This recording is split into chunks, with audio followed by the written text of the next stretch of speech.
कहानी की शुरुआत में फुईजी प्राइम मिनिस्टर को पूछता है, क्या आपको भी लगता है सिटी गेट ऑफिसर को सजा दे के मैंने कोई गलती की है? प्राइम मिनिस्टर जानता था अगर इस मामले को राजा ने इन्वेस्टिगेट किया तो ये बात भी सामने आ जाएगी कि इन लोगों ने ही सुईजी को मारने के लिए असैसिन्स भेजे थे। इसलिए प्राइम मिनिस्टर कहता है, महाराज मुझे लगता है प्रिंस फुईजी ने बिल्कुल सही किया है। अगर वो गिल्टी था तो उसे सजा दे के प्रिंस ने कोई गलती नहीं की है। सुईजी कहता है, आप तो बहुत आसानी से मान गए, जबकि सिटी गेट ऑफिसर तो आपका एडॉप्टेड बेटा था। प्राइम मिनिस्टर कहता है, अगर वो सच में मुझे अपना पिता मानता तो ऐसी हरकत नहीं करता। महाराज इसके लिए आप मुझे सजा दीजिए, मैं अपने बेटे को सही से पाल नहीं पाया। फिर सीन चेंज होता है जहां हम सेकंड प्रिंस को अपनी माँ यानी महारानी के पास जाते हुए देखते हैं। महारानी पूछती है, बेटा तुम्हारा कमिंग ऑफ एज सेरेमनी इतनी जल्दी खत्म हो गया? सेकंड प्रिंस कहता है, नहीं माँ, वो बड़े भाई आ गए थे और उनको महाराज से कुछ इम्पोर्टेंट बात करनी थी, इसीलिए मैं चला आया। महारानी कहती है, तुम्हारे कमिंग ऑफ एज सेरेमनी से ज्यादा क्या इम्पोर्टेंट हो सकता है? उसके बाद महारानी उसे एक किताब देके कहती है, ये तुम्हारे लिए एक तोहफा। इसमें सभी ऑफिसर्स और मंत्री का नाम है जिन पर तुम्हारे पिता बहुत ही भरोसा करते हैं। इनका नाम अच्छे से याद कर लो और इनसे जान पहचान बढ़ाओ ताकि आगे चल के ये साम्राज्य चलाने में तुम अपने पिता की मदद कर सको। सेकंड प्रिंस कहता है, इस सब की क्या जरूरत है, इसके लिए बड़े भैया है ना। महारानी कहती है, सुईजी तुम्हारी तरह भोला नहीं है, बहुत चालाक है और वो तुम्हारा सगा भाई नहीं है, इसलिए ज्यादा क्लोज मत जाओ उसके। यहाँ हमें पता चलता है महारानी असल में फुईजी की सौतेली माँ है। सेकंड प्रिंस कहता है, जो भी हो मैं तलवारबाजी प्रैक्टिस करने जा रहा हूँ। ये कह के वो वहाँ से चला जाता है। दूसरी तरफ सीन चेंज होता है जहाँ सुईजी महाराज से पूछता है, महाराज आपने आज ही के दिन सेकंड प्रिंस का कमिंग ऑफ एज सेरेमनी क्यों रखा? महाराज कहते हैं, क्यों, इसमें कौन सी बड़ी बात है? फुईजी कहता है, सिटी गेट ऑफिसर ने मुझे असैसिन्स द्वारा मारने की कोशिश की, बट आपको कोई फर्क नहीं पड़ा, बल्कि मैंने उसे मार दिया, इसलिए मुझे दोषी ठहराने की कोशिश की। क्यों ना उसके बदले आप मेरे दिल पे तीर मार के अभी मुझे खत्म कर दे। ये कह के वो अपना घाव दिखाता है। महाराज कहता है, तुम्हारा दिमाग ठिकाने नहीं है, तुम घायल हो इसलिए मैं तुम्हें जाने दे रहा हूँ। रात को कमिंग ऑफ एज सेरेमनी की बैंक्वेट है, आ जाना। फुईजी कहता है, आज नहीं, मुझे माँ से मिलने जाना है। महाराज कुछ नहीं कहता, फुईजी वहाँ से चला जाता है। फिर हम फुईशाओ को देखते हैं जिसे एक कमरे में बंद करके रखा गया था। फुईशाओ सोचती है शायद उसे सुईजी का इस्तेमाल करना चाहिए ये पता लगाने में कि किसने उसे मारने की कोशिश की। दूसरी तरफ हम सुईजी को अपनी माँ की मेमोरियल टैबलेट के सामने देखते हैं, इसका मतलब सुईजी की माँ गुजर गई है। फिर हम फ्लैशबैक में देखते हैं बचपन में सुईजी अपनी माँ को पुकारते हुए भागते हुए एक कमरे की तरफ जा रहा होता है जहाँ गार्ड्स उसे रोक देते हैं। सुईजी बाहर से कमरे की अंदर की बातचीत सुन पाता है जहाँ प्राइम मिनिस्टर कहता है, महाराज जिनसू के स्पाई ने कहा है कि महारानी ने उसका साथ दिया था और महारानी की पर्सनल मेड ने भी ये बात कंफर्म की है। कुछ देर बाद कमरे का दरवाजा खुलता है जहाँ से महाराज, उसके आदमी, प्राइम मिनिस्टर, कॉन्सोर्ट युआन बाहर आते हैं। सुईजी महाराज से पूछता है, मेरी माँ कहाँ है? महाराज कुछ नहीं कहते। उसके बाद सुईजी देखता है रूम में उसकी माँ की लाश पड़ी है।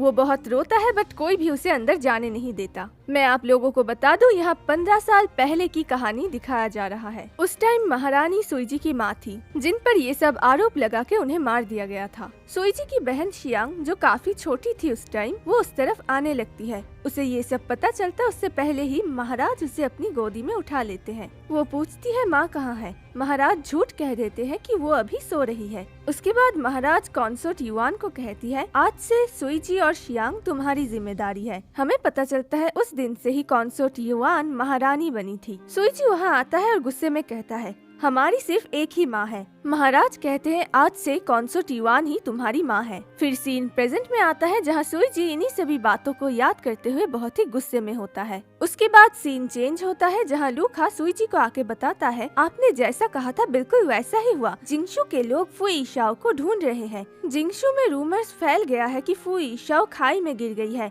और उसका जिंदा बच पाना मुश्किल है। जिंगशू के प्रिंस ने कहा है जब तक उसे फुईशाओ मिल नहीं जाती तब तक सर्च नहीं रुकनी चाहिए। सुईजी कहता है, चाहे कुछ भी हो जाए, फुईशाओ की असली पहचान किसी को पता नहीं चलनी चाहिए। लूका कहता है, ठीक है, लेकिन वो दुश्मन सेनापति है, उसे अपने पास रखना खतरे से खाली नहीं। और जब भी मुझे युद्ध में शहीद हुए हमारे सैनिक याद आते हैं, मेरा उसे जान से मारने का मन करता है। सुईजी कहता है अब से वो हमारी दुश्मन नहीं, तुम उससे अच्छे से पेश आना, ये मेरा ऑर्डर है। लूका कहता है आपने कहा था पिंगलिंग के युद्ध में किसी ने षड्यंत्र किया था और वो जानने के लिए हमें फू ईशाओ की मदद की जरूरत है, लेकिन वो कैसे? सुईजी कहता है ये तो फू ईशाओ खुद ही बता सकती है जब उसकी याददाश्त वापस आएगी। फिर सीन चेंज होता है जहाँ हम प्रिंसेस शियांग को देखते हैं, यानी कि सुईजी की बहन, जो मार्केट में घूम रही होती है। सुईजी उसे आके मिलता है। शियांग कहती है भैया मैंने सुना आप युद्ध हार गए और घायल भी हो गए, क्या आप ठीक है? सुईजी कहता है मैं घायल नहीं हूँ, बस युद्ध हार गया था, मुझ पर आरोप ना लगे इसलिए झूठ बोल दिया कि मैं घायल हूँ। यह असल में सुईजी ने झूठ कहा था ताकि उसकी बहन चिंता ना करे। उसके बाद वो दोनों एक रेस्टोरेंट पे जाते हैं जहाँ शियांग कहती है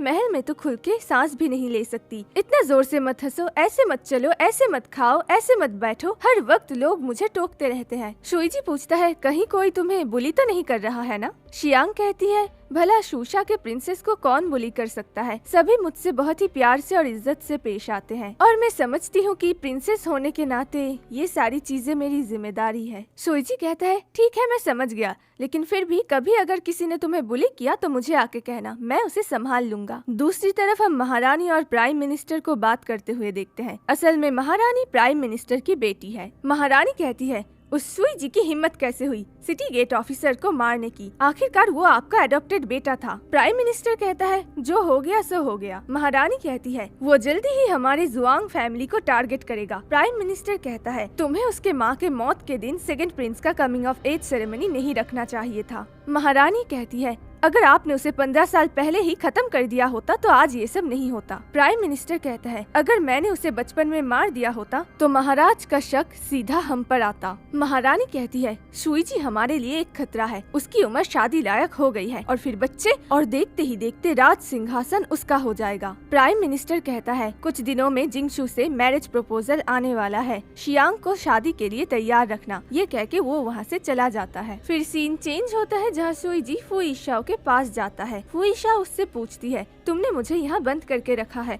आखिर तुम चाहते क्या हो? सुईजी कहता है मुझसे हाथ मिला लो। फू ईशा कहती है मुझे कुछ भी याद नहीं है, मैंने पहले ही बताया है, अपना टाइम वेस्ट मत करो। सुईजी कहता है भले ही तुम्हारी याददाश्त चली गई हो, लेकिन तुम दुनिया के सबसे बेहतरीन तीरंदाज हो। फू ईशा कहती है क्या ही फायदा, मेरा बायां हाथ तो पूरी तरह डैमेज हो गया है। सुईजी कहता है मैं डॉक्टर ढूंढ के लाऊंगा जो तुम्हारा बायां हाथ ठीक कर पाए। फू ईशा कहती है इसकी कोई जरूरत नहीं। सुईजी कहता है मैं ये सब तुम्हारे लिए नहीं कर रहा, इसके बदले तुम्हें मेरा कहना मानना होगा और मेरे लिए काम करना होगा। फू ईशा कहती है सपने में भी नहीं। सुईजी कहता है इस कमरे में भले ही कोई हथियार नहीं है, लेकिन काफी नोकीली चीजें हैं जिससे तुम खुद को खत्म कर सकती थी, लेकिन तुमने ऐसा नहीं किया और मेरे आने का इंतजार किया। इसका मतलब तुम समझ चुकी हो कि सच जानने के लिए तुम्हारे पास यही एक मौका है, मेरे साथ हाथ मिला लो। फू ईशा कहती है अच्छा ऐसी बात है तो शाही खाने पीने का इंतजाम करो। सुईजी ऐसा ही करता है। फू ईशा खाते खाते पूछती है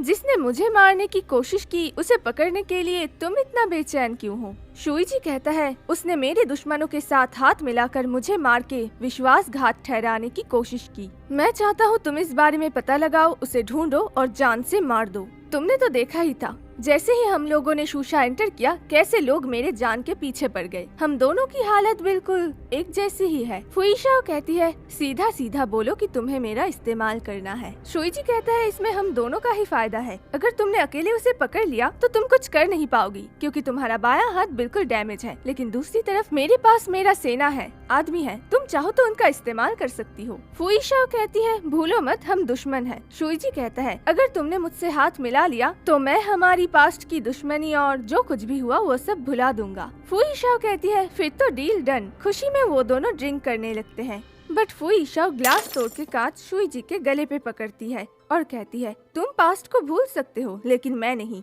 अभी भी कुछ हिसाब चुकाना बाकी है। आवाज सुन के लूका और बाकी लोग अंदर आ जाते हैं। फू ईशा उन्हें धमकी देती है और सुईजी को कहती है इन्हें यहाँ से हटने को कहो। सुईजी ऐसा ही करता है और फू ईशा उसे बाहर ले आती है। सुईजी कहता है कोई भी हमारे पीछे नहीं आएगा। फू ईशा कहती है तुम तो कुछ ज्यादा ही कोऑपरेट कर रहे हो। उसके बाद कैरेज के जरिए सुईजी को वहाँ से लेकर चली जाती है।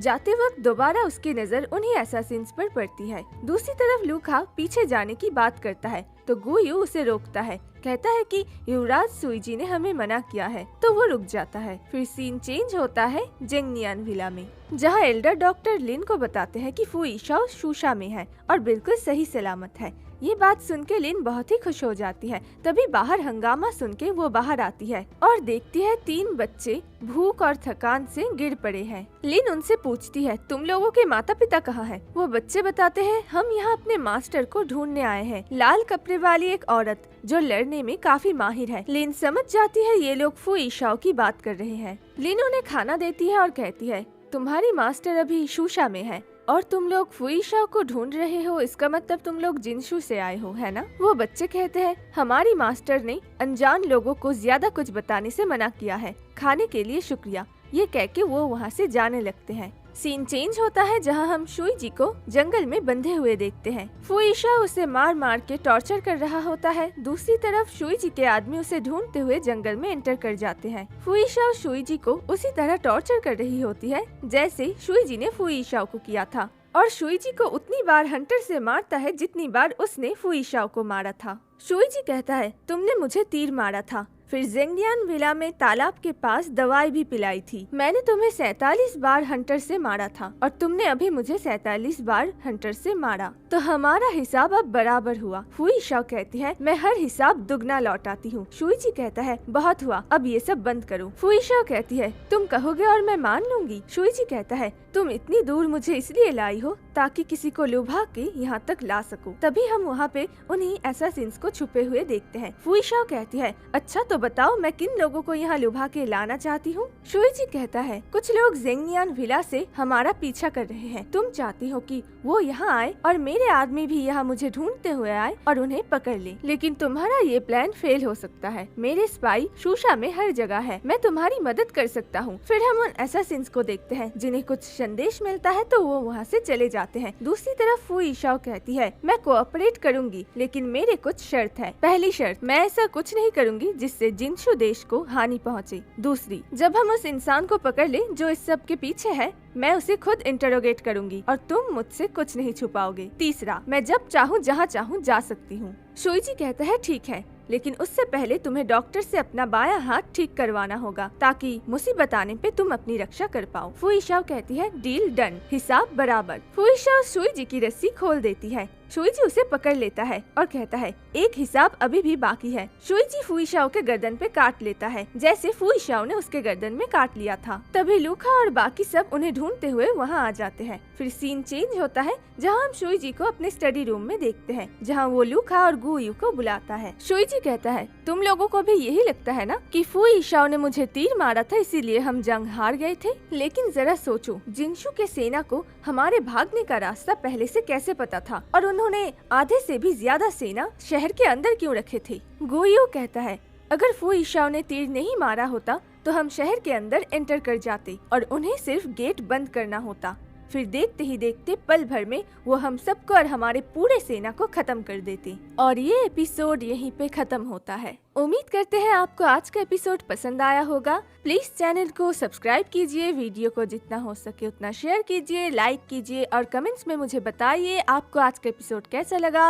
नेक्स्ट एपिसोड के लिए भी बताइए, जितने ज्यादा कमेंट्स होंगे मैं उतनी ही जल्दी नेक्स्ट एपिसोड को ले आऊंगी। और अगर आप लोगों को किसी और ड्रामे के बारे में एक्सप्लेनेशन वीडियो चाहिए तो आप उसके बारे में भी मुझे बता सकते हैं। तो मैं मिलती हूँ अगले वीडियो में। बाय।